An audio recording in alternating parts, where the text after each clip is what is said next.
The most important question after the White House Correspondents Dinner incident is not only how a suspect was stopped, but how authorities say he got close enough to trigger a full protective response at one of Washington's most visible political events. Within minutes, an annual dinner built around journalism, public office, and national attention became a federal investigation, with one suspect in custody, one Secret Service agent injured, and major questions now moving toward court.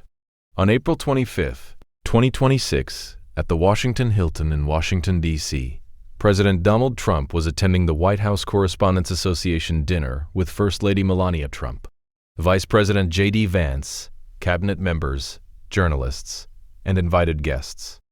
The event was underway inside the hotel's large lower-level ballroom when law enforcement responded to a shooting incident near the event's security screening area.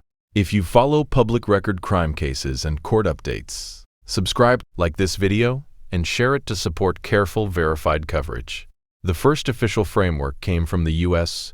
Secret Service, which said it was investigating a shooting incident near the main magnetometer screening area.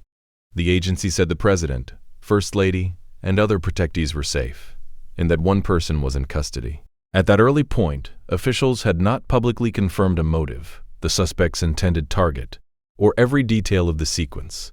In a case like this, the difference between what is visible on video, what witnesses believe they heard, and what investigators can prove in court is significant. The public saw agents move quickly.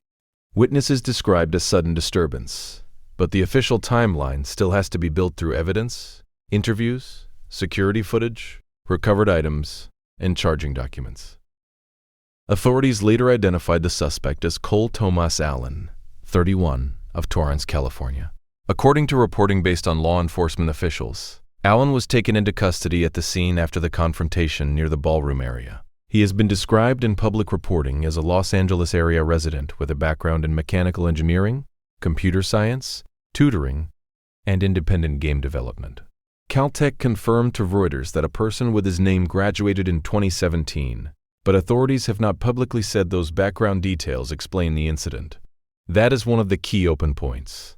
A biography can describe a person's public record. It does not establish motive. As of the latest available information, officials have not publicly confirmed why Allen was allegedly armed at the hotel, whether he was targeting one specific person, or what investigators believe his full plan was. The security layout is now part of the story. According to AP reporting on the event's protective setup, the Washington Hilton had been closed to the general public beginning at 2 p.m. on Saturday, ahead of the dinner, which began at 8 p.m. Access to the hotel was restricted to hotel guests, dinner attendees, people invited to related receptions, or people with documents connecting them to the event. That restriction did not mean every part of the hotel was sealed in the same way. Officials said investigators believed the suspect had been staying at the hotel, which may explain how he got past the outermost security layer. The secured ballroom itself had additional screening.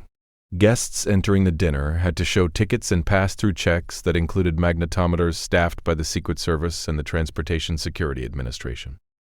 According to officials cited in live updates, the suspect was armed with a shotgun, a handgun, and multiple knives.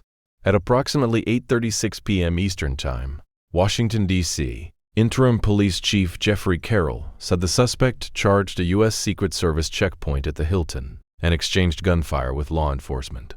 A Secret Service agent was struck, but officials said protective equipment prevented a more serious injury. Inside the ballroom, the first visible sign to many attendees was the sudden movement of security. Video showed Secret Service agents entering the room and moving toward the stage. Vice President Vance was removed first, while agents initially covered the president in place before escorting him and the First Lady out of the room. The president was not injured. Other senior officials were also reported safe. But the event did not immediately become clear to everyone in the room.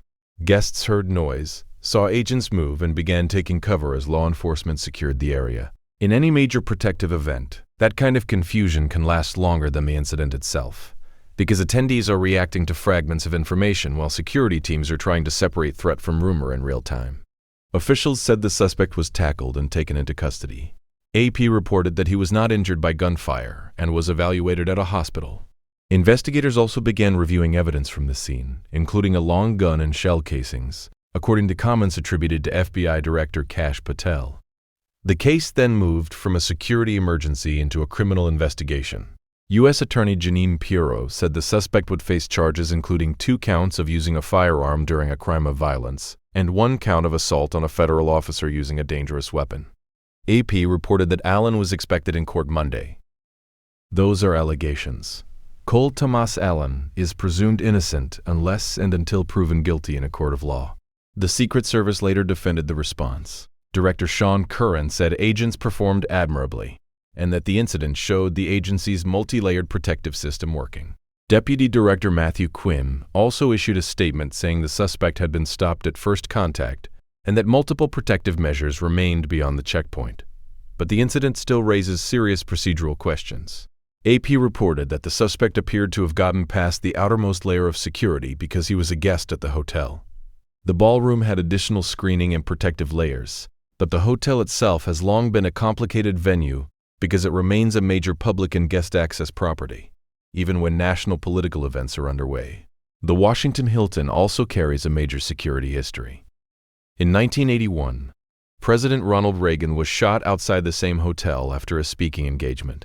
That incident led to changes at the property, including security modifications designed to accommodate presidents, such as a secured route and a special presidential suite. After Saturday's incident, Trump was briefly taken to a secure presidential suite before being returned to the White House. That history adds context, but it does not answer the present case. The central questions now belong to investigators and the court record. When did Allen check into the hotel? How did the weapons allegedly enter the building? What did security footage show before the checkpoint confrontation? What did witnesses see? What did the suspect say, if anything, after being taken into custody? And most importantly, what evidence will prosecutors put into the formal court record? President Trump later addressed reporters from the White House while still dressed for the dinner. He said he had spoken with the injured agent and praised law enforcement. He also said officials believed the suspect may have acted alone. D.C. Officials described the incident as isolated, and authorities had not publicly identified an ongoing danger to the public. The dinner itself was ultimately canceled for the night. Organizers initially considered whether the program could continue, but the security situation made that impossible. The White House Correspondents Association said the event would be rescheduled, and the ballroom was cleared as law enforcement continued its work. As the investigation expanded, law enforcement also gathered near an address associated with Allen in Torrance, California. Reuters reported that agents and police were seen outside a residence linked to the suspect. That does not by itself prove motive or planning. It shows the normal next step in a federal investigation: securing possible evidence, identifying devices or records, and reconstructing the suspect's travel and preparation. The public record is still incomplete. There are reports about Allen's education, employment, and online profiles. There are official statements about the checkpoint, the weapons, the agent's injury, and the protective response. But authorities have not publicly confirmed a motive. They have not publicly released a full criminal complaint. They have not publicly established whether anyone specific was the intended target. That restraint is important for accuracy. In fast-moving cases, early reporting can identify pieces of a story before prosecutors are ready to explain how those pieces fit together. Until the court filings are public, the strongest confirmed version is this. A 31-year-old California man was taken into custody after authorities say he charged a Secret Service checkpoint at the Washington Hilton during the White House Correspondents Dinner. One Secret Service agent was struck but survived. The President, First Lady, Vice President, and other protectees were reported safe, and federal charges were announced. As of the latest available information, proceedings are ongoing. The next major update is expected through court, where prosecutors will have to set out the evidence behind the charges, and where the defense will have its opportunity to respond. Thank you for supporting the Courtroom.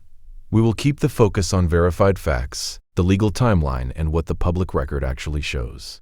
And have just released, for purposes of transparency, clarity, I've ordered it to be put out. You probably have it by now. Put out on Truth and put out on many of the platforms. A tape showing the violence of this thug that attacked our Constitution, and also showing how quickly Secret Service and law enforcement acted on our country's behalf. Really did a great job. One officer was shot, but saved by the fact that he was wearing obviously a very good bulletproof vest. He was shot from very close distance with a very powerful gun. and the vest did the job. I just spoke to the officer, and he's doing great. He's in great shape. He has very high spirits, and we told him we love him and respect him, and he's a very proud guy. He's very proud of what he does, Secret Service agent.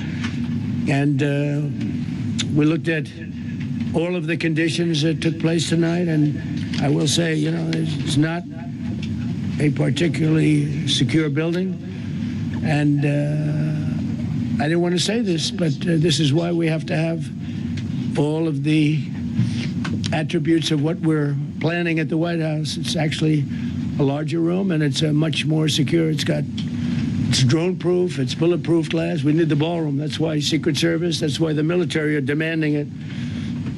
They've wanted the ballroom for 150 years for lots of different reasons, but today's a little bit different because today we need levels of security that probably nobody's ever seen before. But everyone owes a tremendous debt of gratitude to the courage of law enforcement, the law enforcement, and working with the D.C. police. And we just spoke with the mayor. And when we're finished, the police chief is going to take over and discuss it also from their viewpoint. But they also performed exactly as they were supposed to. And you see the attacker in different positions, but you also see the attacker totally subdued and under control.